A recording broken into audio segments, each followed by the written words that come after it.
가기사는 증시 각도기. 안녕하세요, 증시 각도기 TV 시청자 여러분, 투자자 여러분, 도기마을 여러분, 그리고 오디오 청취자 여러분, 주말 잘 보내셨습니까? 네, 주말이 이제 미국 투자하셨던 분들은 안전부전 힘드셨을 거고, 한국 투자하셨던 분들은 이거 어떻게 하나 하는 생각에 또 걱정이 많으셨을 것 같아요. 네, 쉽지 않은 상황이고 저도 조금 불편했으니까 그러니까 좋은 상황들은 아니었습니다. 그러나 이제 여러분들한테 드리고 싶은 말은 유동성은 계속해서 빠져나가서 유동성과 관련된 주식들은 계속 일부 안 좋을 수 있을 것 같고요. 그 다음에 이게 이제 심리적으로 때리는 순간까지 휘청휘청 할 건데, 이제 6월 15일이 먼저 첫 번째 관건이 될 것이고요. 그 다음에 제일 중요한 포인트는 9월 달이 될 것입니다. 9월 달에 도대체 몇 BP를 올릴 것이냐. 지금 시장은 분위기가 싸해지면서 9월 달 50BP도 거의 기정사실화하는 분위기로 지금 넘어가고 있고요. 중간에 한 번은 75BP다라는 생각을 하고 있습니다. 그렇기 때문에 시장이 흔들릴 수밖에 없는 거고요. 왜냐하면 자, 연말 기준금리에 대한 목표치가 지금 3.25%까지 올라가는 상황입니다. 야, 3.25%? 오, 그거는 이제 블러드 형이 하던 얘기 아닙니까?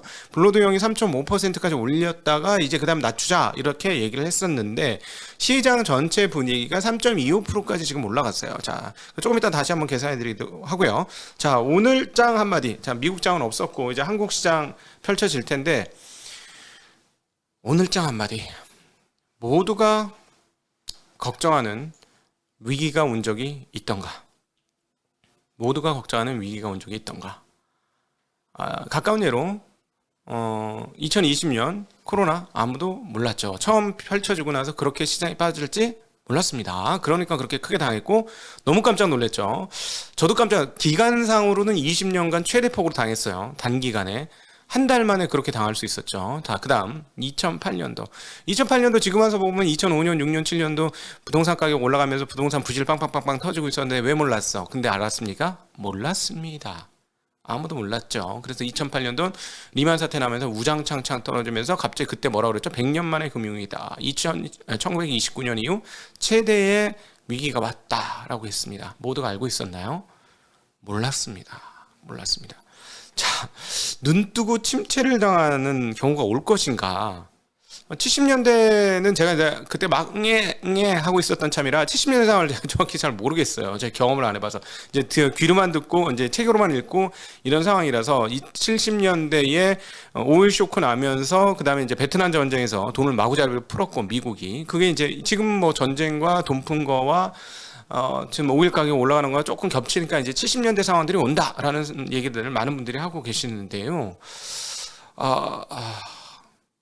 눈 뜨고 침체를 당하는 게 이제 70년대 이후에 처음으로 올 것인지 여부죠. 근데 지난 20년간 30년간 위기야 해서 위기가 온 적이 있었습니까? 그것은 없었죠. 이번에 신기원을 열지 한번 봐야 되겠습니다. 그러나 공포 마케팅을 하시는 분들은 많죠. 위기다. 그러니까 위기다. 왜? 사람들 마음에 부합하잖아. 감성적인 터치잖아요. 위기다. 난 죽었다. 우린 죽었다. 감성적인 터치잖아요. 저는 여기서 감성적인 터치를 안 하는 게 맞다고 생각합니다. 잘 팔리겠지. 신문도 잘 팔리고 뭐도 팔리고 다 잘 팔리겠지. 근데 그렇게 감성에 빠져가지고 2020년 2월 달에 와 망하였구나 우린 죽었구나, 3월 달에 망하였구나 우린 죽었구나 해서 손절매하면 어떻게 됐었나요? 별로 좋지는 않았어요. 그쵸? 그러니까 저 입장에서는 그렇게 얘기하기는 조금 힘든 것 같아요. 감성팔이는 난 못하겠다. 나는 그거는 못하겠다. 그런 입장이고, 한국 장외에서 코스피 1.33% 빠졌습니다. 왜 주말에 그렇게 안 좋았느냐? 정말 미치겠네. 이랬었죠. 결국 미국 CPI에 대한 분위기가 안 좋았다라는 게 한국 시장에 먼저 선반영되었던 것이다 라고 볼 수 있겠고, 지난 주말에 먼저 빠졌기 때문에 우리는 사전에 워낙 많이 빠져가지고 이렇게 1.33% 떨어지는데, 오늘 저녁에 미국 시장이 또 많이 빠진 다음에 1.33%스 알파가 빠지겠고, 미국 시장이 너무했나 해서 반등을 한다면 1.33%보다 언더로 빠지겠죠. 한국 시장은 항상 그래 왔으니까 그 정도 예상할 수 있을 것 같고요. 자, CPI가 8.6%로 나오면서 시장이 재앙을 맞이했다, 최악의 상황이다, 이런 표현들이 나오고 있어요. 주거비와 에너지, 식음료 등 모든 분야에서 물가 상승이 나타났습니다. 그리고 특별히 생필품 가격이 많이 올랐고요. 음식료, 외식비, 그리고 서비스업, 이런 것들이 크게 많이 상승한 것으로 나타나고 있습니다. 자, 그러나 우리 냉정하게 따져보죠. 유효 수요를 우리 서준식 교수님하고 공부를 했죠. 서비스업 가격 상승이 나쁜 것이냐? 그렇게 볼 수 없습니다. 미국에서는 서비스 종사자들 워낙 많기 때문에 서비스업의 물가 상승은 어디로 넘어간다? 네, 네. 개인들의 주머니로 들어가죠. 그럼 개인들의 주머니가 들어가면 경기는 살아있다, 죽어있다. 살아있다. 살아있지. 서비스업이 살아있으면 경기는 살아있는 거예요. 예. 서비스업은 그래서 무조건 가격이 오르기 때문에 서비스업 올라가는 건 나쁘다라고 볼 수 없다는 거. 네. 세상이 왜 안 좋아지냐면 자본주의가 돈이 묶여서 안 좋아지는 거 아닙니까? 돈이 어디론가 쟁겨지니까, 돈이 안 나오니까. 돈이 돌고, 돈은 왜 돈이에요? 돌고 돌고 돌고 돌아서 돈인데, 돈이 돌고 돌고 돌지 않아서 어딘가에 쟁기면 그 돈이 없어진 거잖아. 그만큼 없어졌으니까 경기가 나머지 돈 갖고 돌리려니까 쉽지 않죠. 예. 그렇습니다. 이게 유효수요, 케인즈의 유효수요를 얘기하는 것이고요. 유효수요가 살아있는 영역은 나쁘다고 보기는 어렵다는 거, 저는 개인적으로, 저도 케인지안인 것 같습니다. 저는 경제학 공부 안 해서 제가 무슨 케인지안, 오히려 저는 하이데거에 가깝습니다. 케인즈는 좀 멀어요. 네. 하이데거, 칸트 아니야. 칸트 너무 힘들었어. 죽는 줄 알았습니다. 공부하다가. 네. 비트겐슈타인 아닙니다. 비트겐슈타인 문맹이야. 비트겐슈타인가. 그런 쪽이 이제 케인지안은 아니지만, 케인즈가 얘기하는 게 이제 우리가 인문학을 공부해본 사람 입장에서 너무 뻔한 사실 아닌가 하는 생각은 좀 들립니다. 그래서 서비스업이 강세인 거를 인플레이션 났다고 무조건 나쁘다고 말하기는 어렵고요. 오히려 어디가 나쁘냐면 돈이 쟁겨지는데, 한 번 들어가면 안 나오는데, 원자재? 부동산? 뭐 이런 것들은 돈이 들어가면 안 나오니까 유효수요를 잠식시켜요. 그래서 경제 활성화에 그렇게 좋지 않다라고 보는 거죠. 그래서 그 유효수요를 강조하는 사람들 입장에서는 돈이 쟁기는 거는 좋지 않다. 그래서 지금 인플레이션에서 그 서비스업이 증가하는 것들은 그렇게 나쁜 내용은 아니고, 경기 상황으로 보면. 그러나 유가라든가 원자재 가격이라든가 부동산 가격이 많이 오른 거는 나쁜 일이다라고 말씀드릴 수 있을 것 같고요. 현재 분위기가 어떻게 되냐면, 예상 금리가 연말 기준으로 3.25%까지 올라갔어요. 시장 심리가. 이것이 굉장히 시장을 어둡게 하고 있는 대목인데요. 기존에는 대략 한 2.75% 정도 수준이었다라고 보는 게 맞을 것 같아요. 그런데 이번에 CPI가 올라오면서 3.25%까지 올라왔습니다. 근데 지금 금리가 얼마입니까? 0.75에서 1%예요. 7월까지 우리가 금리를 올리면 6월달 0.5%, 7월달 0.5% 올리면 얼마가 되나요? 네, 그러면 금리가 지금부터 1% 올라가겠죠. 1% 올라갑니다. 그러면은 2%가 넘어가는 상황이 되는 거죠. 6월달 올리고, 네, 7월 2%죠. 자, 그러면 3.25% 가려면, 나 계산 잘못해놨네. 3%. 그럼 얼마가 더 남았냐면 9월 21일, 11월 2일 두 번이 남았어요. FOMC 회의가. 그런데 3.25%면 얼마가 가야 돼? 야, 지금 6월달 올리고 7월달 올려가지고 2% 만들어 놓고 3.25% 올라가려면 두 번 남은 동안에 1.25% 올라야 되잖아. 그럼 도대체 75bp씩 두 번 올려야 되는 건가? 네. 그거잖아요. 네. 시장의 생각이 지금 그렇다는 것이죠. 계산 맞는 거죠? 제가 맞는 거. 지금 0.75에서 1% 맞죠? 네. 야, 그러면 그동안에 나왔던 인플레 전망 중에 가장 강력한 전망을 지금 시장이 하고 있고, 컨센서스가 그렇게 형성되어 있다는 거예요. 자, 이런 컨센서스가 맞아지려면, 자, 몇 가지 해결돼야 되는 이슈들이 있습니다. 연준이 정말로 그렇게 할 것이냐. 첫 번째. 연준이 정말로 시장이 생각하는 것보다 3.25%까지 기준금리를 올릴 것이냐. 그 다음에 또 하나, 그 상태로 그렇게 오래 있을 것이냐. 알 수 있을까요? 잘 모르겠습니다. 근데 심리적으로는 지금 3.25%를 받아들이고 있다는 거예요. 3.25%? 3.25%? 자, 그래서 제일 중요한 건 9월달 FOMC가 중요할 것이다.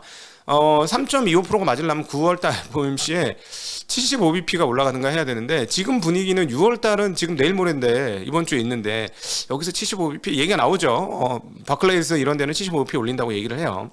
그러니까 3.25%가 맞으려면 6, 7, 9, 이 중에 최소한 한 번 또는 두 번을 75bp로 올려야 되는 거예요. 모르겠는데, 저는. 모르겠는데, 그거는. 이성적으로 와닿질 않는데, 75bp를 두 번 올린다? 네. 레니 서머스가 물론 2년 후에 경기 침체가 올 가능성이 매우 높아졌다라고 얘기했어요. 근데 2년 후라고 얘기했습니다. 지금 당장이 아니고요. 왜냐하면 인플레이션을 못 잡아서 고공행진을 하면서 미국의 기준금리가 4% 이상에서 계속 놀게 된다. 그러면 그리고 또 인플레이션이 계속 5% 이상에서 고공행진을 한다. 그럼 금리를 올려야 되니까 경기 침체 올 수 있죠. 네, 그거는 인정해야 합니다. 자, 그런데 지속적으로 물가가 공공행진하기 위해서 몇 가지 저는 필요한 것들이 있을 것 같아요. 시장이 원하는 대로 3.25% 그래 한번 올려보자. 그러려면 어떻게 해야 되느냐? 전쟁이 지속돼야 되겠죠. 네, 그럴 것 같긴 합니다. 그리고 유가 인플레이션도 지속돼야 할 것 같습니다. 지금 그럴 것 같죠. 근데 베네수엘라가 원유 시장에 들어오면 안 될 것 같아요. 여기 꽤 많아. 그죠? 여기 꽤 많아요. 잠재 보유량이 꽤 많은 나라입니다. 얘네가 원유 시장에 들어오면 안 됩니다. 자, 그 다음에 전쟁이 끝나지 말아야 합니다. 계속해서 전쟁이 끝나지 말고 오랫동안 끌어야 되고요. 그래서 또 우크라이나도 곡류 수출을 식량 수출을 계속해서 못하는 상황들. 그 다음 또 하나 더 제로 코로나 정책, 중국의 제로 코로나 정책 또는 중국의 폐쇄 정책이 지속되어야 할 것 같습니다. 그렇다면 3.25% 그 인플레이션의 고공행진에 의한 3.25% 가능할 것 같아요. 네. 그리고 또 하나. 미국 수요 부분이죠. 제가 계속해서 말씀드렸지만 인플레이션 두 개로 가르자. 그래서 미국 수요 부분은 꺾이는 피크, 블룸버그가 얘기를 했지만 인플레이션 피크 가능성이 조금 보였다. 왜? 기존 주택 판매가 좀 줄어들기 시작했고 담보대출도 좀 줄기 더 이상 늘지 않 그 의사가 아주 낮게 나오고 있는 이런 상황이니까 그렇다라고 얘기했는데 자, 3.25% 그대로 가려면 제가 보기에는 수요 쪽도 살아 있어야 돼요. 인플레이션이. 자, 그러려면 주거 비용도 계속 고공행진, 중고차도 고공행진, 식료품 고공행진, 유가 고공행진. 물론 이제 식료품하고 유가는 고공행진할 가능성은 있어 보이죠. 네, 그렇습니다. 이게 이렇게 될까? 자, 그래서 3.25%를 깨뜨릴 수 있는 위기 요인들을 한번 살펴보죠. 거꾸로. 네. 인플레이션의 또 다른 축이었던 중국은 어떨까? 자, 보죠. 중국 미국의 CPI를 중국 PPI가 일부 선물 역할을 수행한다라는 점, 충분히 신빙성이 있습니다. 연관성이 상당히 좀 있기 때문에 자, 보죠. 중국이 이번에 CPI와 PPI를 발표했습니다. CPI 먼저 살펴볼게요. 뭐 중요하진 않습니다만 중국 CPI는 전년 대비 2.1% 올랐습니다. 예상은 2.2였습니다. 네, 전월은 2.1% 전월과 똑같은 수준의 CPI가 상승을 했고요. 자, PPI 보겠습니다. 5월 PPI 중국의 전년 대비 6.4% 올랐습니다. 이것도 고공행진이죠. 낮은 거 아니에요. 근데 예상치 수준이었는데 전월은 얼마 올랐느냐? 전월은 전년 대비 8.0% 올랐습니다. 떨어졌어요. 이번에 낙폭이 정말 크게 나왔습니다. 지난 4월은 낙폭이 별로 크게 안 나왔는데요. 이게 작년도부터 해가지고 몇 프로부터 시작했냐면 제 기억으로는 13%부터 시작했어요. PPI가 뭐 13%라고? 미친 거 아니야? 이랬었는데 자, 4개월에서 6개월 정도의 래깅이 있다라고 우리는 대략적으로 그 가능성이 매우 높고 그 서로 간의 상관성이 좀 있다라고 보고 있는데 이건 김경환 애널이 지금 제공한 자료고 김경환 애널도 이 얘기를 계속 지속적으로 하고 있습니다. 저도 동감을 하고 있는 내용이고요. 자, 그런데 이게 9%, 8% 떨어지는 이번에 6.4%뚝 떨어졌습니다. 그러니까 상당히 큰 폭으로 떨어졌고요. 자, 그렇게 보면 5월 달에 PPI가 이 정도 떨어졌으면 한 4에서 6개월 정도 래깅이라고 따져본다면 미국의 4, 4분기 정도 즈음이면 미국의 CPI도 중국발로 나간 미국의 CPI는 떨어질 수 있다. 라는 생각이 들고요. 자, 물론 가장 중요한 포인트는 유가가 고공행진할 것인지의 여부가 되겠죠. 유가 지금 110달러니까 이게 130달러, 140달러, 150달러 가면은 다른 거가 수요 쪽이 감소한다고 할지라도 인플레이션율이 그렇게 쉽게 떨어지지 않을 것이라는 거는 뭐 명확한 사실이다. 이렇게 보시면 될 것 같습니다. 자, 그리고 이제 중국을 조금 살펴볼게요. 한국 시장에 계신 분들을 위해서 우리가 이제 중국은 이제 된 것 같다.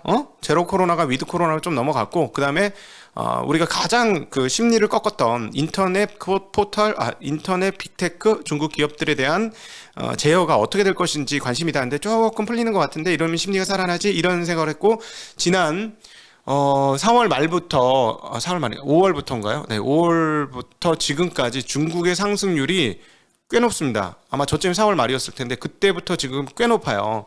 막 20몇 프로씩 오른 것들이 굉장히 많습니다. 자, 그래서 그 중국의 상황들을 한번 살펴보면 좋을 것 같은데요. 5월 M2 증가율이 전년 대비 11.1% 나왔습니다. 예상은 10.3%고요. 4월은 10.5%. 이거보다 전월보다 0.6%포인트 더 올랐습니다. M2 증가율. 시중에 돈은 돈이요. 그다음 5월 은행권 신규 대출 이거 되게 중요하죠. 1조 8,900억 위안. 예상은 1조 2,300억 위안. 아니구나. 요 계산을 1조 2,230억 위안. 죄송합니다. 1조 2,230억 위안이었어요. 근데 신규 대출이 1조 8,900억 위안. 자, 은행권이 대출을 많이 하면 돈을 많이 막 푸는 거잖아요. 많이 풀고 있는 거고요. 자, 사회융자총액 5월 신규 사회융자총액 이게 총대출이다 이렇게 보시면 되는데요. 2조 7,900억 위안. 예상은 2조 위안이 조금 넘는 수준. 근데 2조 7,900억 위안. 5월 사회융자총액 증가율은 전년 대비 10.5%. 네, 10.5%로 융자총액이 증가합니다. 이거는 M2 증가율하고 또 틀린 게 융자총액이니까요. 단순히 M2보다 더 크다라고도 해석할 수 있을 것 같아요. 그러니까 어쨌든 중국 같은 경우는 굉장히 완화적인 스탠스를 보여주면서 마치 지금은 2008년도 이후에 데자뷰를 보는 것 같은 느낌? 2008년도 리먼 사태 나니까 중국이 너무 화들짝 놀랐어요. 야, 우리 망하나? 하면서 4조 위안을 풉니다. 그러면서 버블이 왔고 지난 몇 년간 중국의 긴축은 2008년도에 일어났던 4조 위안에 의해 나타난 버블을 수습하는 과정이었다라고 김경환을 표현했고 저도 전적으로 그 부분 동감을 합니다. 네.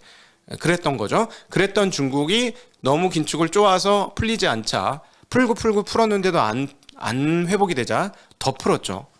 지금 사회융자총액 늘어나는 거 보시면 아시겠지만 생각보다 좀 많이 풀었습니다. 빨리 회복이 안 돼서. 자, 이것들 산업 동향과도 한번 연결해서 보죠. 중국 산업 동향이 어떻게 되는지가 결국은 미국의 수출과도 연관이 되어 있으니까요. 자, 중국 자동차 협회의 5월 승용차 판매량 보죠. 떨어졌겠죠? 4월, 5월 긴축의 시기였으니까 186만 2천 대로 전년 대비 12.6% 떨어졌습니다. 자, 근데 6월부터는 뭐가 되죠? 일종의 기차 하향 정책이 일어날 가능성이 있습니다. 그래서 6월부터 굉장히 많이 늘어날 가능성이 있고요. 중국 자동차. 자, 그리고 거기에서 또 신에너지차, 전기차 판매 흐름 한번 살펴볼게요. 얘네는 44만 7천 대, 5월 달에, 한 달에 44만 7천 대. 이거 굉장히 많은 겁니다. 곱하기 12를 해보십시오. 어떻게 되나? 곱하기 12. 550만 대 예상하는데 진짜 될 것 같으네요. 전년 대비 105% 증가했고요. 1월에서 5월 달 누적 판매량이 200만 대입니다. 근데 4, 5월 달 긴축이 좀 있었다는 걸 감안해 보면 이거 연간 목표치 550만 대였는데 할 것 같죠. 더 할 수도 있을 것 같습니다. 4, 5월 달에 조금 죽었다라는 점을 감안해 보면 누적 판매량 200만 대가 넘어서 전년 대비 111% 증가를 했습니다. 네. 그리고 전기차 배터리 탑재량 한번 살펴드릴게요. 18.6기가와트로 전년 대비 90% 증가했는데요. 3원 개는 59% 늘었고 LFP 인산철은 126%나 늘었습니다. 비중이 인산철이 얘네는 55%고요. 그 3원계 그러니까 NCA, NCM, MA 뭐 이런 거 그게 44.7%를 기록을 하고 있습니다. 자, 이런 측면을 보면 중국 쪽에서 제로 코로나로 인해서 공급 적체 현상이 중국발로 계속 지속될 것이다라고 보기는 조금 어려울 것처럼 보입니다. 그래서 공급망 적체 중에서의 한 축인 중국은 이제 공급망 적체에서부터 좀 해소되는 경향성을 보여주고 있고, 이제 수요는 미국이 금리를 인상하면서 이제 부동산 가격이 우리 지난 주말에 댓글에서도 말씀을 해주셨습니다만 부동산 가격이 고점 부근 현상을 좀 보이고 있다고 합니다. 아무래도 대출이 5% 중반 되니까 당연히 그러지 않을까요? 자, 그러면 중요한 수요 중에 하나, 인플레이션 수요 중에 하나가 주택 가격은 좀 꺾이고 있다. 그래서 아마 수요는 좀 지금처럼 고공행진하기는 만만치 않을 것이다라는 거 충분히 생각해 볼 수 있겠고, 그럼 남아있는 거는 전쟁과 유가, 이런 것이죠. 그리고 자동차 반도체, 그래서 중고차 가격이 어디까지 고공행진할 것이냐, 이 부분들이 좀 남아 있습니다. 하반기에 이게 풀릴까요? 안 풀릴까요? 안 풀려야 합니다. 그래야 3.25% 기준금리를 가게 될 것이죠. 안 풀려야 됩니다. 이것들이 전부 안 풀려야 3.25% 가게 됩니다. 잘 모르겠네요, 저는. 그게 안 풀릴지는. 자, 이번 주 주간 흐름, 정말 중요하겠죠. CPI다 얻어 터졌는데, 자, 진짜 중요한 15일 날 FOMC 회의가 있습니다. FOMC 회의가 14일부터 있어서 15일 날 이제 금리 인상 발표를 하니까 우리나라 목요일 날 영향을 미칠 것이고요. 자, 이제 소매 판매도 수요일 날 발표합니다. 자, 소매 판매 어떻게 될 것이냐? 컨센 분위기 봐서는 소매 판매 엄청 떨어져야 될 것 같은데요. 정말 그럴지 한번 봐야 될 것 같고요. 그 다음에 자, 신규 주택 착공 허가 이거 나옵니다. 5월달 금리가 이제 막 올라갈 거라고 시중 실세 금리가 올라갔던 시점이라서 이거 어떻게 되는지 진짜 16일 날 잘 봐야 될 것 같고요. 이거 그 다음에 제조업 지수도 나오죠. 제조업 지수도 정말로 실제로 이렇게 떨어졌느냐, 그래서 침체를 불러오이는지 또 한번 같이 살펴보아야 할 것 같습니다. 네. 감사합니다. 오늘 여러분들 우리 좀 냉정하자는 의미에서 제가 역으로 봤어요. 지금 시장의 컨센이 3.25%로 잡혀 있는데 3.25% 정도 되려면 어떤 조건들이 충족되어야 될 것인지에 대해서 말씀드렸고, 지금 1%인데 2.25%를 올려야 된다는 게 시장의 컨센서스라고요. 시장의 일반적 생각이라고요. 그 정도 금리를 올리려면 도대체 어떻게 세게 금리를 올려야 할 것인지에 대한 생각을 한번 해봤고, 뒤집어서 한번 시장이 지금 생각하는 것과 다른 방향에서의 접근을 한번 시도해 보았습니다. 자, 여러분들과 함께하는 질의응답 시간으로 넘어가겠습니다. 감사합니다. 안녕.